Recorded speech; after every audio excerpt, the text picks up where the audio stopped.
김건희 여사 특검법 들어는 보셨죠? 그동안에는 말만 꺼냈다면 이제는 야당이 진짜 해보겠다고 나섰습니다. 실제로 자신이 있다고 하는데요. 김건희 특검법 내용은 뭐고 이게 되면 뭐가 달라지는지 궁금하지 않으십니까? 시원하게 풀어드립니다. 함께 공부할까요? 안녕하세요. 동행가 뉴스터디 동정민 앵커입니다. 김건희 여사와 관련한 여러 가지 의혹 중에 이제 검찰의 손에 있는 건 사실상 이거 단 하나입니다. 도이치모터스 주가 조작 의혹. 지난 시간에 코바나 컨텐츠 협찬건에 대해서 불기소하기로 했다고 이제 말씀을 드렸죠. 요거 하나 남은 거예요. 그런데 민주당은요, 뭐 기다릴 필요도 없다 이거. 뻔할 뻔짜다. 제대로 수사를 할 리가 없다라고 하면서 민주당이 김건희 특검 법안을 이미 발의를 했습니다. 정의당도 별도로 발의를 합니다. 그동안에는요, 이렇게 봤어요. 이렇게 김건희 특검법이 그냥 이재명 민주당 대표의 사법 리스크 관련해서 맞대응 차원이다. 이런 해석이 많았는데 민주당이 아니다. 무조건 할 거다. 그리고 할 수 있다. 이렇게 지금 나오고 있습니다. 대체 김건희 특검법 할 수 있는 건지 하면 뭐가 달라지는 건지 김건희 특검법의 A부터 Z까지 제가 한 방에 정리해 드리겠습니다. 지금 시작합니다. 자, 김건희 특검법 민주당이 낸 법안의 정확한 법안명은 이렇습니다. 좀 길어요. 대통령 배우자 김건희의 도이치모터스 주가 조작 의혹 진상규명을 위한 특별검사 임명 등에 관한 법률안. 이 법률안 안에 지난 시간에 봤던 코바나 컨텐츠 협찬 의혹도 함께 포함이 되어 있습니다. 핵심은요, 이거죠. 김건희 여사가 도이치모터스 주가 조작에 가담을 해서 부당한 이익을 얻었다라는 게 야당의 주장입니다. 자, 최근에요, 도이치모터스 주가 조작과 관련해서 권오수 전 도이치모터스 회장 관련 판결이 있었죠. 자, 민주당이 문제 삼는 건 바로 이 대목입니다. 당시에 판결이 어떻게 나왔냐면, 자, 판결문에는요, 김건희 여사의 계좌가 도이치모터스 주가 조작에 쓰인 걸로 보이는 정황들은 많이 나와 있습니다. 그런데 봤더니 실제로 1차 때 2010년에 김건희 여사 계좌가 쓰인 건 본인도 인정을 해요. 그런데 이거는요, 공소시효가 끝났습니다.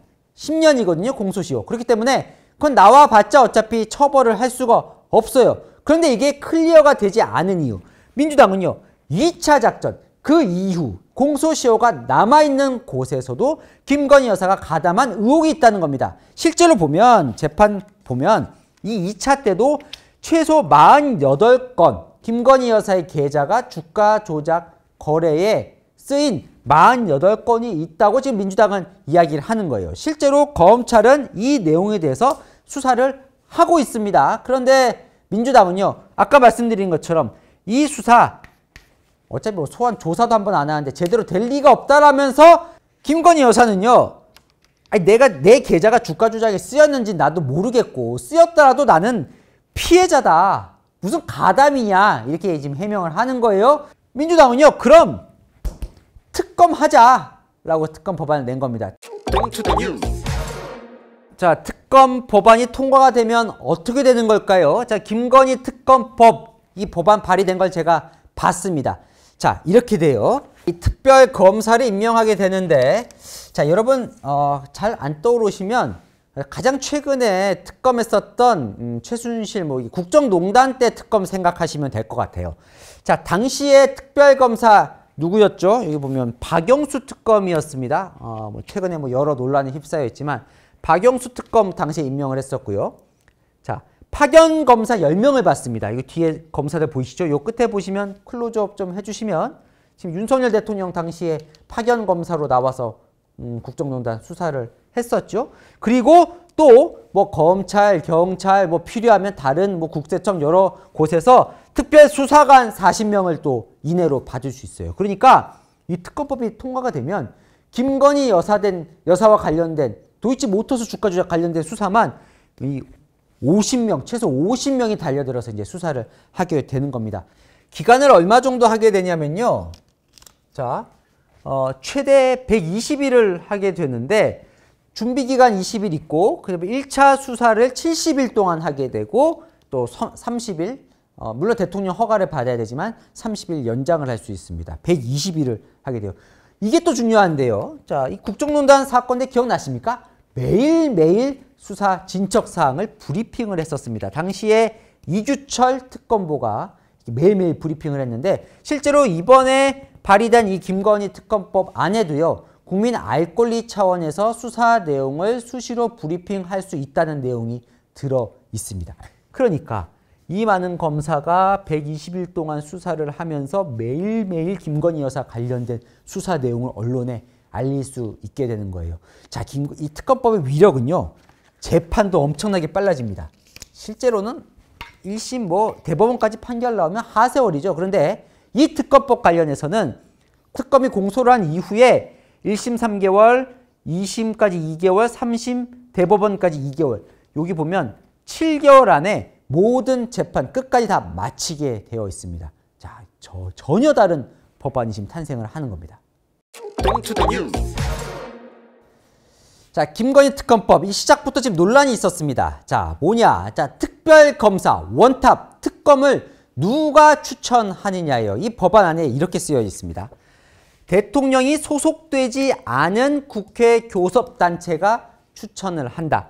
교섭단체는요. 의석수가 20석 넘게 확보한 정당만 교섭단체를 할 수 있습니다.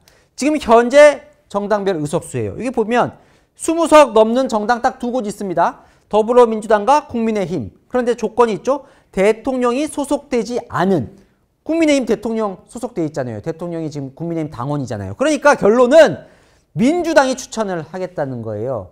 과거에는 어떻게 했냐 봤더니 국정농단 특검 때를 봤더니 박근혜 전 대통령 관련 특검이었으니까 당시 여당은 빼고 민주당, 당시 국민의당, 정의당 야 3당이 추천을 하도록 했더라고요. 그런데 이번에는 그냥 민주당이 추천하도록 해서 논란이 된 겁니다. 그럼 이게 통과가 될 거냐 과연 민주당이 하겠다고 해서 쉽지가 않긴 합니다. 왜? 자, 김건희 특검법 이제 발의가 됐죠. 이거 어디서 논의를 하냐면 법사위에서 논의를 하는데 지금 법사위원장이 김도읍 국민의힘 소속이에요. 그러니까 통과를 안 시켜주겠죠.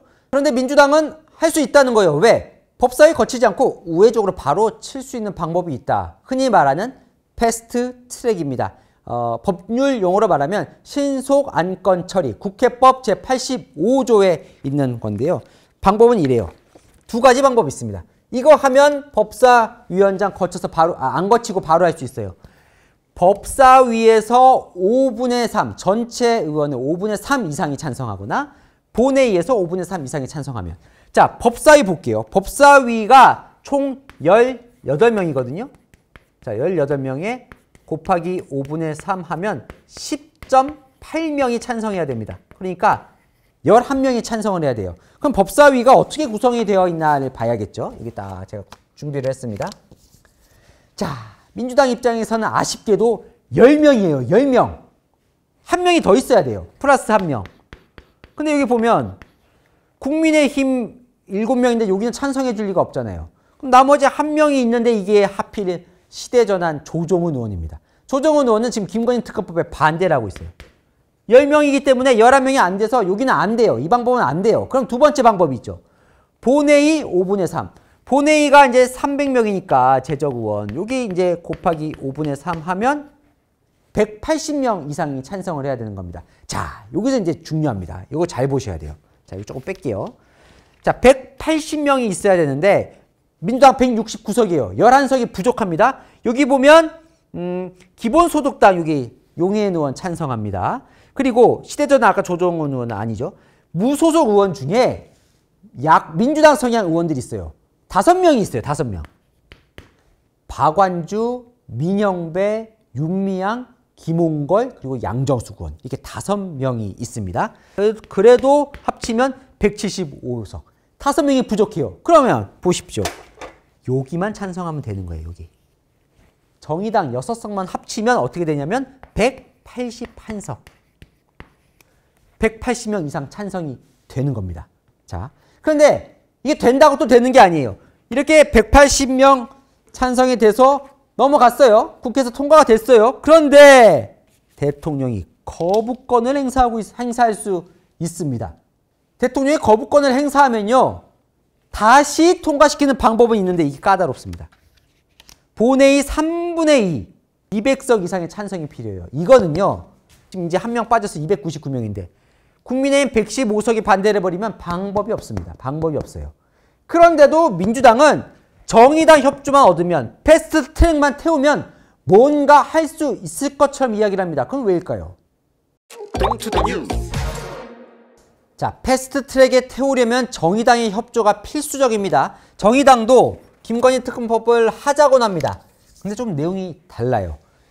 민주당은 주가 조작 의혹뿐만이 아니라 코바나 컨텐츠 협찬 의혹도 특검 안에 넣자라고 얘기를 하고 있고 정의당은 주가 조작 의혹만 원포인트로 하자고 이야기를 합니다. 그리고 특검 추천권은 아까 말씀드린 대로 민주당은 민주당이 추천하는 걸로 되어 있지만 정의당은 민주당 하나 정의당 하나 뭐 이렇게 한 명씩 추천해서 대통령이 고르게 하자.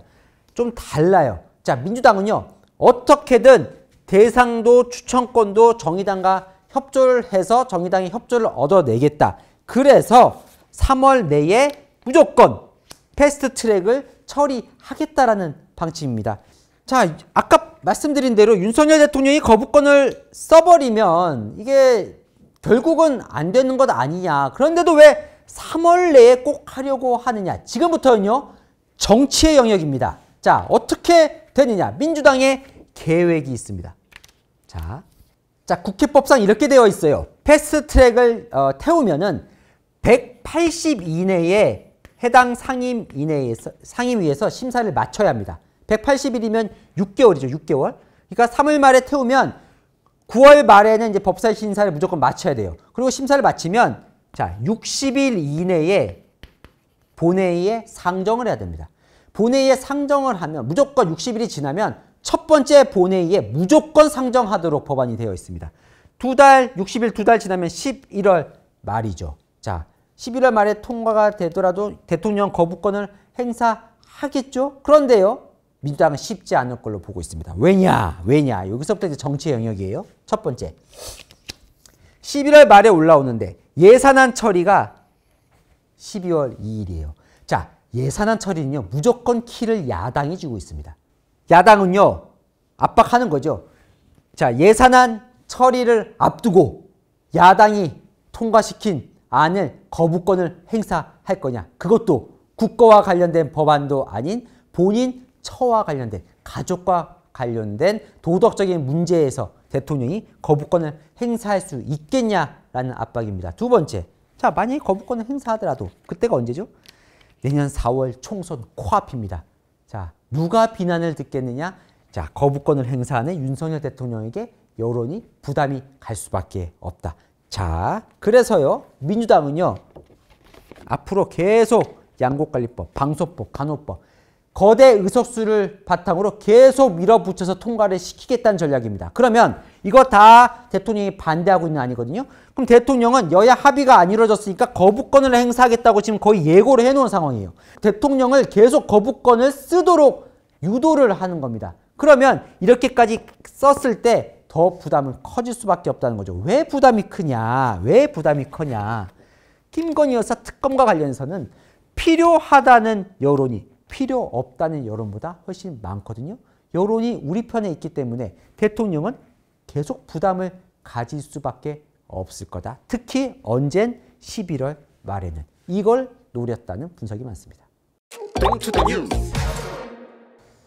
자, 하지만 남은 변수들이 있습니다. 변수들 살펴봐야죠. 첫 번째는 정의당이요. 아직 이 패스트 트랙에 태우는 거에 대해서 반대를 하고 있습니다. 자, 왜냐하면 패스트트랙 태우면 오히려 더 늦어진다는 거예요. 왜? 패스트트랙 태우면 또 싸울 것 뻔하지 않느냐. 어떻게든 여야 합의로 가야 한다라는 게 정의당의 입장입니다. 하지만 정의당 내에도요. 김건희 여사 특검을 해야 한다는 압박들이 많이 들어오나 봐요. 당 내에서. 그래서 정의당이 결국은 합의할 거다 뭐 이런 전망도 나오고 있긴 합니다. 두 번째 변수는요. 이거 꽤 큰 변수입니다. 바로 검찰이에요. 이게 무슨 말이냐. 검찰이요. 최근에 도이치모터스 주가 조작 사건의 권우수 전 회장 이제 1심 판결이 나온 이후에 김건희 여사 가담 여부에 대해서 다시 제대로 수사를 좀 하고 있는 모양입니다. 다른 관련자들을 지금 이제 불러서 조사를 하고 있는데 만약에 검찰이 김건희 여사 이 건에 대해서 무혐의 결론을 낸다면 자, 야당은요. 거봐라. 검찰이 제대로 수사 안 할 걸 내가 알았다라고 해서 곧바로 특검의 여론에 힘이 더 붙을 수 있을 거다. 지금 민주당은 오히려 이렇게 보고 있습니다. 과연 검찰이 어느 시점에 뭔가 무혐의 결론을 내릴 거냐? 아니면 기소를 할 거냐? 기소를 하면 정말 초유의 사태죠. 김건희 여사 현직 영부인을 기소를 하게 되는 거니까요. 검찰이 언제 결론을 낼 거냐? 이게 엄청난 변수입니다. 세 번째 변수는 당연히 민심이 되겠죠. 자, 민주당이 이렇게 계속 11월 말까지 이 특검법을 끌고 가는 과정 속에서 자, 민주당 너무하다라는 민심이 갈지 아니면 자, 이건 지금처럼 김건희 특검법은 해야 한다는 민심이 계속 이어질지 그 민심 결과가 역시 중요하겠죠. 자, 결과적으로요. 이 긴 이름의 특검 법안은 올해 내내 뜨거운 감자가 될 가능성이 높습니다. 정치적으로 혹은 사법적으로. 자, 여러분은 오늘 공부를 하셨으니까 특검법 얘기 나오면 아, 이런 거구나. 이제 아실 수 있겠죠? 자, 복잡한데 궁금한 이슈 댓글로 남겨주시면 제가 시원하게 풀어드리겠습니다. 동인가주 스터디 오늘은 여기까지입니다. 감사합니다.